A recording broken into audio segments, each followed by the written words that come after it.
Halo, salam milenial, salam menabung. Ayo, gue mau ngejelasin tentang perbedaan saham sama reksadana saham nih yang pada baru mau mulai bingung antara saham sama reksadana saham. Gue nabung di dua-duanya. Gue nabung di saham, gue juga nabung di reksadana saham. Gitu. Gue invest di reksadana saham itu di aplikasi Bibit ya. Gue punya reksadana saham yaitu reksadana Sinarmas dan reksadana BNI. Sorry ya agak lama, udah nggak usah dilihat lah ya. Pokoknya gue nabung di dua itu, antara Sinarmas sama BNI. Kalau reksadana, kalau saham itu gue makainya itu banyak ya, lumayan ya. Gue ngambilnya itu, yang gue jelasin itu ada pertama Bank BRI gue ngambilnya, terus PT Inco, terus juga ICBP itu Indofood yang bikin mie loh, yang biasalah para orang-orang akhir bulan gitu loh. Daripada beli mie 5.000, berapa sekarang mie 3.500, lo beli dapat satu mie. Daripada cuma beli itu, lo mendingan ngumpulin juga duit sebulan. Tuh, ICBP itu uang beli sahamnya itu untuk 100 atau satu lot atau 100 lembar itu 942.500, dan gue lagi mengalami pengurangan nih, gue mengalami kerugian lah hilangnya. Harganya ya sekarang segonoh lah gitu. Terus gue kalau ke reksadana saham yang gue miliki itu reksadana Sinarmas.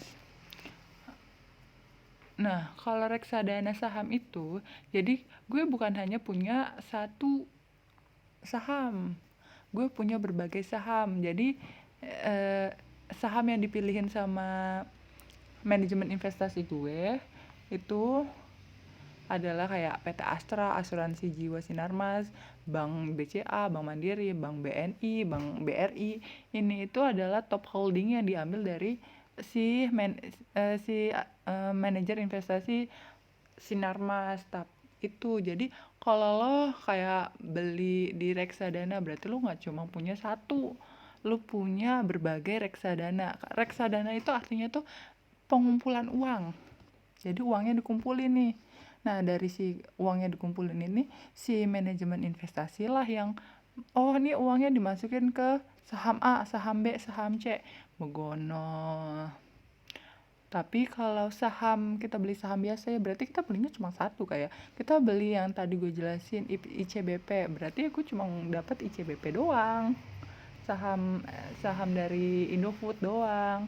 Tapi kalau ini gue berbagai saham, gue bisa ada Begono, tapi yang dia pilihkan, ya namanya ada untung ruginya ya. Nah, kalau keuntungan saham, returnnya lebih tinggi saham ya. Kalau reksadana lebih kecil lah, untung ruginya. Terus apalagi ya? Terus kalau saham, kita bisa milih yang mana saham yang kita mau beli. Tapi kalau dari reksadana itu dipilihin tuh, kita ikutin aja jalurnya.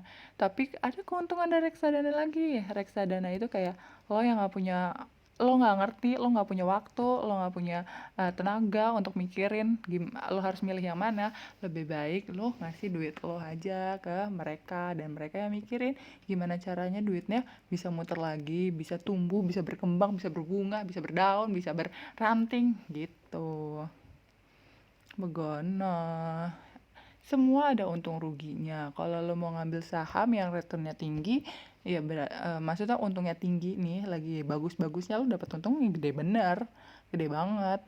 Tapi kalau lagi drop-dropnya lo juga dapat rugi yang gede juga.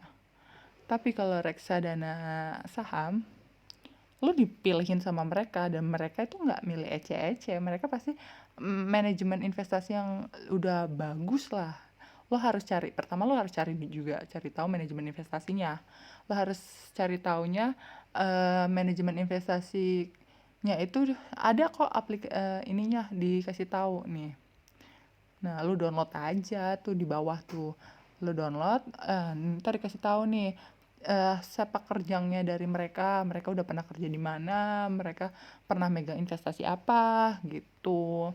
Terus juga gue cuma mau ngejelasin juga, jangan lupa kalau lo mau milih aplikasi lo harus verifikasi oleh OJK gitu. Jadi nggak sembarangan juga. Terus gue juga cuma mau bilang, nggak ada yang namanya kepastian. Lo mau nabung di saham, lo mau nabung di reksadana, itu tuh tergantung harga pasar. Jadi kalau ada yang bilang, oh ini pasti untung 5%, ini pasti untung 10%, itu bukan saham. Lo harus curiga kalau yang itu. Kalau yang ini obligasi, ini lagi yang sekarang lagi bagus nih selama pandemi, antara pasar uang sama obligasi. Karena mereka itu sama-sama di jatuhnya itu di deposito. Kalau deposito kan tiap bulan ada, pasti mengalami kenaikan. Kalau lu nabungin berapa juta, lu pasti dapat kenaikan dong. Tapi kenaikannya nggak signifikan, duitnya nggak terlalu banyak nih. Contohnya ini deposito, pasar uang dari manajer investasi Accor Asset Management. Tuh, alokasinya itu dia deposito. Tuh, depositonya itu seharga setara dengan 45,70%, sedangkan obligasi yang jatuh temponya kurang dari 1 tahun 54-30%. Dan lo lihat dia mengalami kenaikan terus. 1 hari ini, 2 bulan ini, awal tahun, 3 tahun yang lalu dia pasti naik, tapi ya emang nggak segede dari saham. Saham kalau bilang ya lo dapat untungnya gede, ya dapat ruginya juga gede. Apalagi dengan cara pandemi kayak gini pasti semua orang drop sahamnya turun. Tapi kalau kita nih para pemula, lebih baik pada saat sahamnya drop kita pilihnya saham-saham yang benar-benar blue chip gitu, yang benar-benar aman lah. Nah, kalau mau ngambilnya saham sih, kalau reksadana biarin aja, biar manajemen investasi yang mikir. Kita mah tinggal ngasih duit, udah tinggal dapat untung setahun, 2 tahun, 3 tahun, dapat deh untung. Ya kalau sebulan 2 bulan mah kecil baru nih. Dia 2 minggu dapat 6.000 dari BNI gitu. Bener kecil kalau mau sebulan 2 bulan. Kalau mau sebenarnya kalau reksadana lebih baik yang jangka waktunya tuh agak lama. Tapi kalau saham itu bisa jangka waktunya agak pendek. Kita bisa main sahamnya itu jangka waktunya pendek. Kenapa? Karena lo bisa beli pada saat murah. Lo juga bisa beli pada saat mahal. Lo bisa jual pada saat mahal. Itu terserah lo. Tapi kalau reksadana itu ya ini gini. Keuntungannya masih kecil, 5.000, 10.000. Lah kalau 10.000 mah ya cuma biaya transfer kali 4.500 gitu. Lebih baik sih kalau menurut gue kalau untuk reksadana yang jaraknya lumayan agak jauh gitu. Kalau lo kayak mau mikirin untuk kayak nikah 5 tahun lagi, boleh reksadana, boleh saham. Tapi kalau lu mikir mau beli handphone, atau mau beli tas, atau mau beli make up, mau beli apapun, mau beli sepatu, mau beli apapun, terus lo gue saranin itu sih di saham gitu. Tapi saham-saham yang di pikiran, kalau sekarang saham-saham ini kan pada lagi drop nih. Ya yang lagi drop, yang kemungkinan sesuai dengan waktu lu ceritain mau ngambilnya akhir tahun ini. Ya kira-kira akhir tahun ini kan COVID udah mulai berkurang insya Allah ya.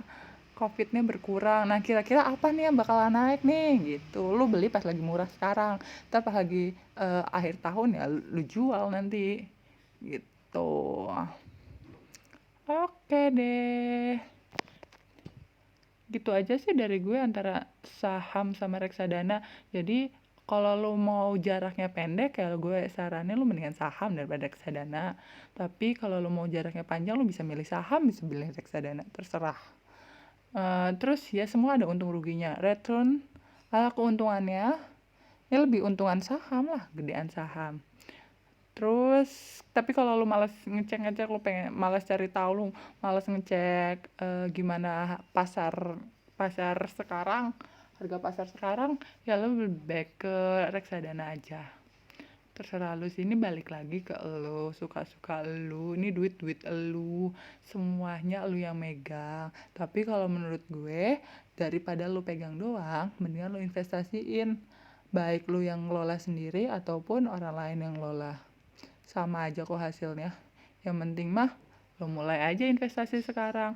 Nggak gede-gede kok, maksudnya nggak kayak harus properti yang gue tahu properti itu pasti naik. Tapi properti sekali beli tanah berapa? Sekali beli rumah berapa? Kan nggak bisa 10.000. Kita ya milenial ya masih bisa happy-happy, masih bisa ngopi, masih bisa apapun suka-suka kita. Lebih baik reksadana aja dulu. Oke. Oke, salam milenial.